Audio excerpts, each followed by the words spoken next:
예수님의 제자들 가운데 복음서를 통해서 가장 우리에게 잘 알려진 제자는 바로 베드로입니다.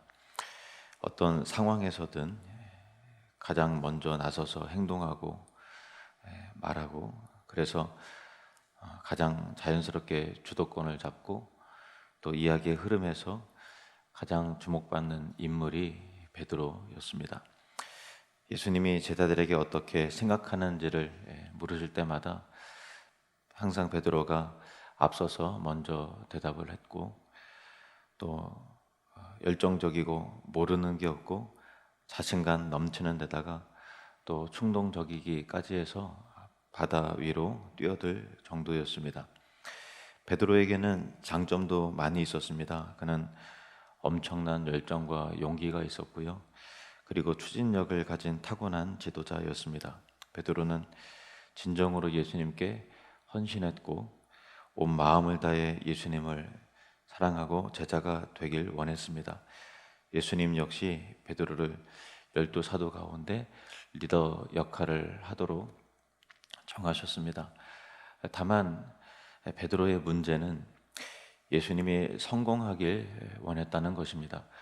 예수님이 메시아이기 때문에 당연히 이스라엘을 로마의 압제와 여러 암울한 시대 상황으로부터, 세상으로부터 구원하실 것이고, 베드로는 반드시 그 일이 성공하는 데 일조하고 싶었습니다.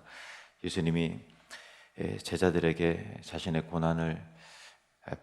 고난을 받아야 하고 또 사람들에게 버림을 받고 끝내 죽음을 통해서 구원의 길이 가능해진다고 누누이 말씀하셨을 때마다 베드로는 듣고 싶지 않았습니다.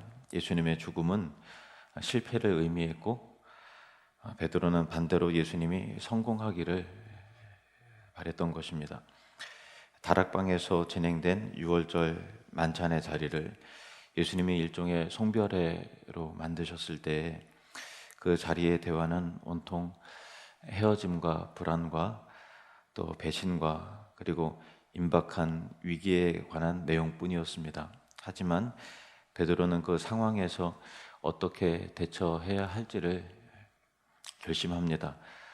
다른 모든 제자들이 예수님을 버릴지라도 베드로는 자기 자신은 절대로 예수님을 버리지 않을 것이고 주를 위해서 죽기를 각오하기로 다짐했습니다.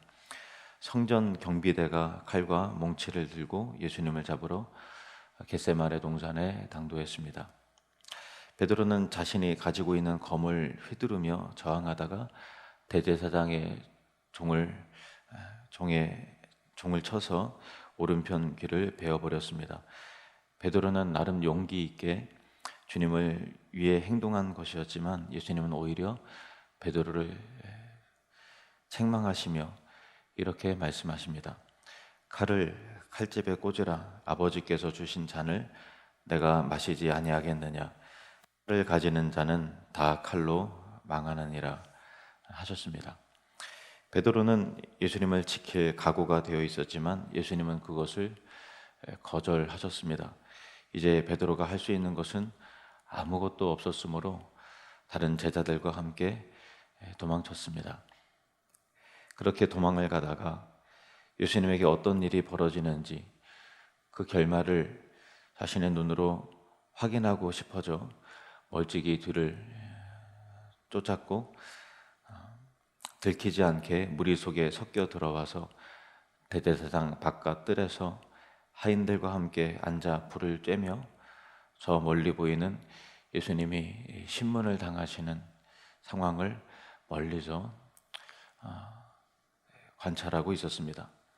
여러분이 이미 잘 아시다시피 베드로는 그 숯불 앞에서 계집종의 물음에 예수님을 3번 부인하고 마지막 부인할 때는 예수님을 저주까지 했습니다.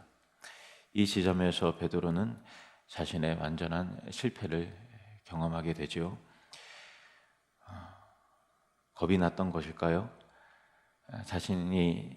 자신도 잡혀갈까봐 모른다고 한 것일까요? 아니면 실패한 메시아와 더 이상 엮이고 싶지 않아서였을까요? 수많은 사람이 메시아라고 생각했다가 이제는 확실하게 낙오자가 되어버린 사람의 제자였다는 것이 한없이 부끄러워서였을까요? 베드로는 여전히 예수님을 자신이 생각하는 메시아의 관점으로만 바라보았습니다. 예수님이 성공하는 데 일조하고 그 성공에 참여하는 것을 제자의 의미로 여겼기에 예수님의 실패를 참을 수 없었고 숯불 앞에서 결국엔 가장 비참한 실패를 경험하게 된 것입니다. 십자가를 받아들일 수도 십자가의 길을 걷는 예수님을 따를 수도 없었기 때문입니다. 그러나 이제 역설적이게도 베드로의 실패가 오히려 희망을 가져다 줄 수 있음을 보게 됩니다. 베드로는 예수님에 대한 모든 잘못된 환상이 산산이 부서짐을 통해 자신이 예수님의 성공을 도울 수 있는, 예수님에게 가장 꼭 필요한 사람이라는 오랜 환상과 착각에서 깨어날 수 있게 되었습니다. 베드로가 실패한 후 새벽 닭이 울었고 그 순간 예수님은 몸을 돌이켜 멀리 있는 베드로를 바라보았습니다. 아마 베드로와 예수님은 눈이 마주쳤을 것입니다.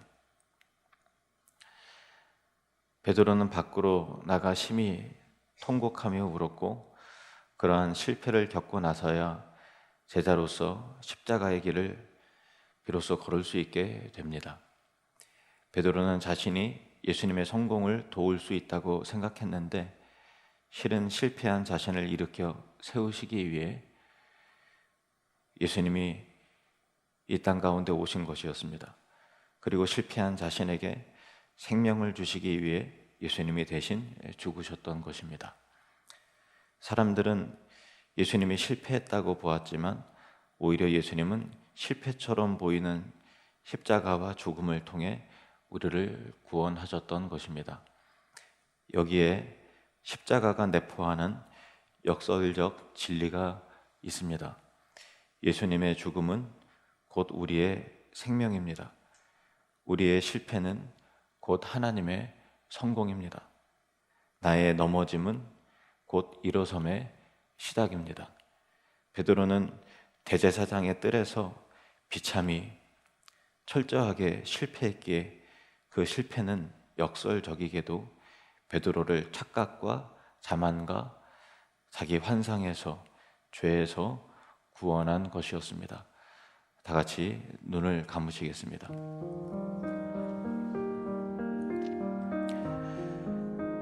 오늘 닭 울기 전에 내가 3번 나를 부인하리라. 주님은 우리가 실패하도록 몰아가십니다.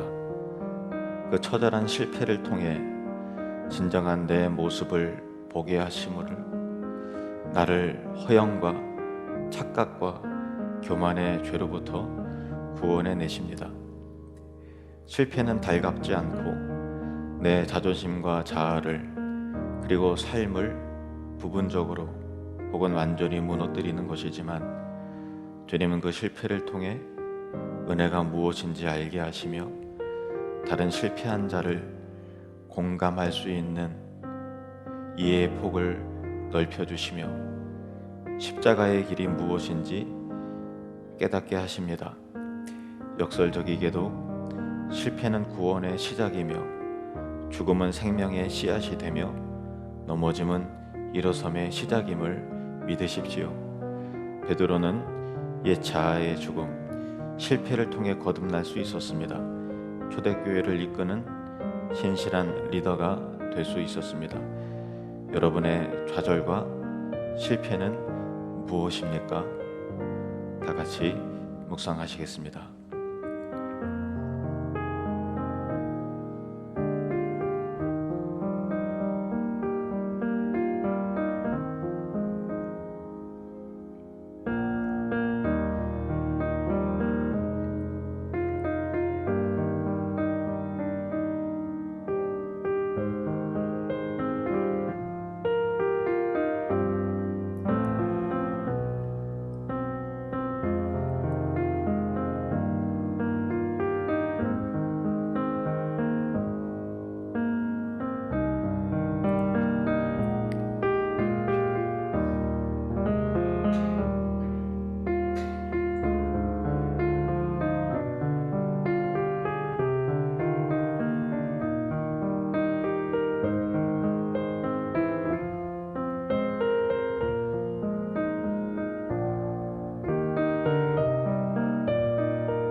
주님의 응답입니다. 요한복음 21장 15절 말씀. 예수께서 시몬 베드로에게 이르시되 요한의 아들 시몬아, 네가 이 사람들보다 나를 더 사랑하느냐 하시니 이르되 주님 그러하나이다. 내가 주님을 사랑하는 줄 주님께서 아시나이다. 이르시되 내 어린 양을 먹이라 하시고. 각자 기도하시겠습니다.